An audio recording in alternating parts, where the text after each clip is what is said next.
قرآن مجید میں اللہ رب العزت نے ارشاد فرمایا کہ قرآن سب کے لیے علم ہے.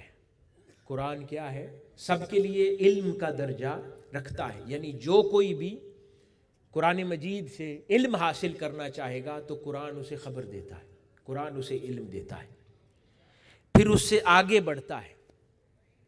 پھر اللہ پاک فرماتا ہے کہ قرآن ایمان والوں کے لیے شفا بھی ہے اور رحمت بھی ہے. کیا فرماتا ہے؟ کہ قرآن پھر ایمان والوں کے لیے شفا بھی ہے اور رحمت بھی ہے. اور پھر تیسرے درجے پر اللہ رب العزت ارشاد فرماتا ہے یہ وہ عظیم کتاب ہے جس میں کسی شک کی گنجائش نہیں، اور یہ پرہیزگاروں کے لیے ہدایت ہے. یعنی یہ درجے مقرر کر دیے. علم سب کے لیے ہے، رحمت، برکت اور شفا یہ عمومی عمل ہے. جو بھی اس کے اوپر اعتقاد اور عقیدہ رکھتا ہے، اس پر ایمان لاتا ہے، وہ اس سے برکت اور شفا حاصل کر سکتا ہے. چاہے وہ بذریعہ دم ہو، چاہے وہ ذریعہ مطالعہ ہو، چاہے وہ بذریعہ وظیفہ ہو.